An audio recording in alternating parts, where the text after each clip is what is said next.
Faites pas attention à mes cheveux, je suis en phase de dépression capillaire en ce moment. J'appelle ça une dépression capillaire parce que je sais pas si je vais les couper, mettre des perruques, je sais pas, je suis un peu perdue.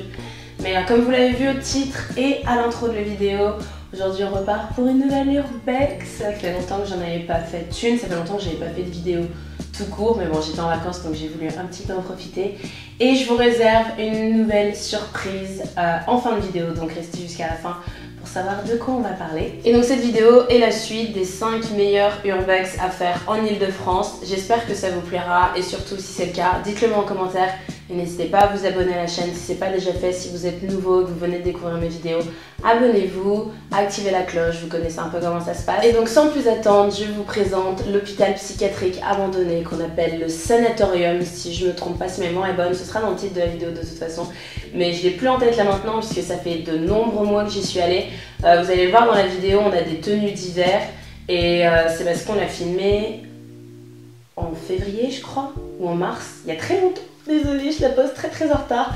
Mais j'avais absolument envie de montrer les 5 urbex en même temps. C'est pour ça que j'ai commencé à filmer dès le début de l'année. C'est pour ça que début 2017, j'ai pas posté beaucoup. J'ai trop hâte que vous découvriez un peu tout ce que j'ai tourné, tout ce que j'ai fait ces derniers mois. Donc pour info, ce sanatorium, c'était un centre hospitalier qui a été créé dans les années 30 et qui est ensuite devenu un camp de concentration dans les années 40 pour après être abandonné. Il a été pas mal visité ces dernières années puisqu'il est relativement facilement accessible et surtout beaucoup de personnes en parlent et il n'est pas très surveillé. J'avais envie d'aller voir de mes propres yeux à quoi ça ressemble et surtout vous emmener avec moi. Donc je me suis montée une petite équipe, j'ai pris avec moi ma soeur Kenzie que vous avez déjà vu dans une vidéo qui est une de mes meilleures potes et mon copain Thibaut. Et on est parti en voiture, donc à 1 heure de Paris. On a garé la voiture, on a commencé à marcher dans la forêt sans savoir vraiment où on allait. On avait juste l'hôpital sur Google Maps au milieu d'un bois. On ne savait pas vraiment dans quel sens aller, donc on s'est dit qu'on allait mettre le GPS et heureusement il y avait de la 3G donc on a réussi à avancer.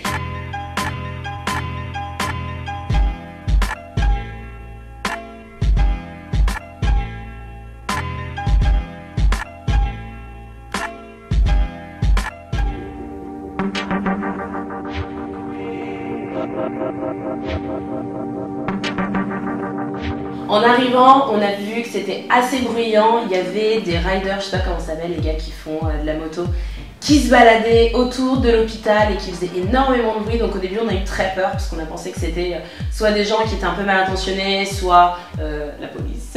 Donc on s'est dit merde, qu'est-ce qui se passe? Et finalement ils sont venus voir Thibaut qui avait la caméra et ils ont commencé à lui parler, il avait l'air assez sympa.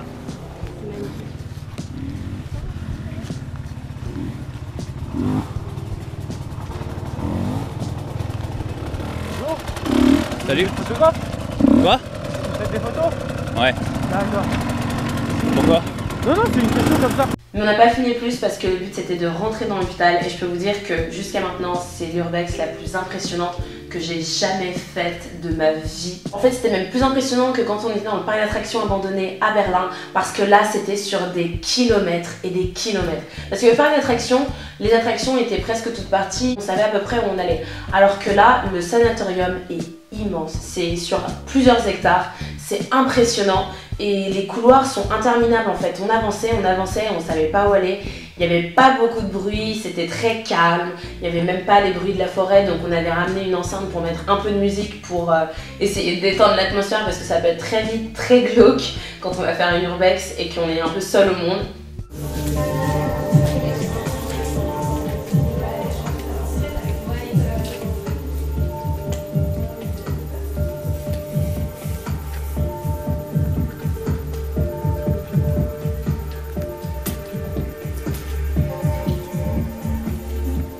Regarde la trappe là. On dirait que ça va s'effondrer à n'importe quel moment. Et il y a plein de gouttes d'eau qui tombent du plafond. Je pense qu'il y a beaucoup de fissures, du coup c'est trempé par terre.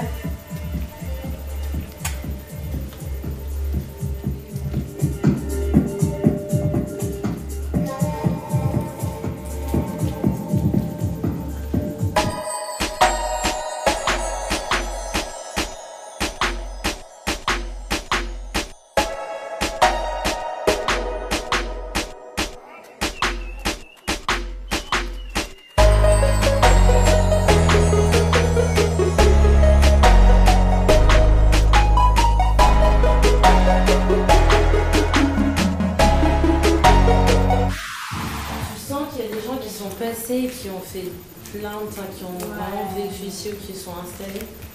Avec des petites soirées sans le ouais, il y a des petits apéros là. Avec les bougies, il y avait une de Red Bull, enfin pas de Red Bull, mais plus de il y a plein de trucs.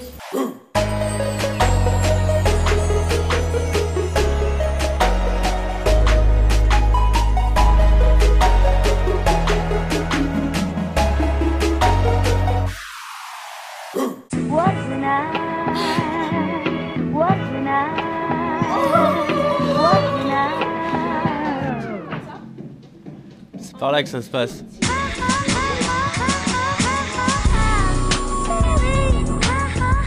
Il est là-haut, Omar, et il saute comme ça.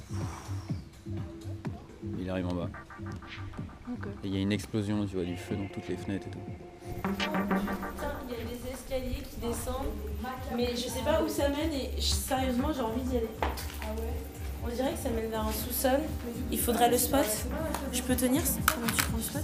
J'ai pas l'aventure dans l'âme, j'ai pas le goût du risque à fond, mais quand on a vu qu'il y avait un sous-sol, on a absolument voulu y aller. Et on s'est dit, bon, là, on prend nos lampes torches, on avait ramené des spots pour filmer, et on descend et on y va. Et la plus grosse peur qu'on peut avoir quand on fait une urbex, en tout cas moi, ma plus grosse peur quand je vais en exploration, c'est de faire des mauvaises rencontres en fait. Ça peut être des personnes qui sont cachées là, qui squattent, qui sont violents. Et pire, ça peut être la police. Je pense pas qu'il y ait des policiers qui puissent se cacher dans un endroit et nous attendre, mais il peut clairement y avoir des agents de sécurité qui sont là, qui rôdent et qui nous trouvent. Et en fait là, à ce moment-là, quand on est descendu au sous-sol, c'était ce dont on avait le plus peur. Ok. Bah du coup, comment j'y vais? Comme tu veux. J'y vais si tu veux, comme tu veux. Toutes les billes blanches. Ah, Ouais, c'est il y a marqué coucou, je sais pas quoi. J'ai déjà mis avant. Où ça? Ouais, coucou, oh, je sais pas quoi. Oh putain, ah ouais. Ouais, je pense qu'on peut être comme moi. Là, il y a un grand tour.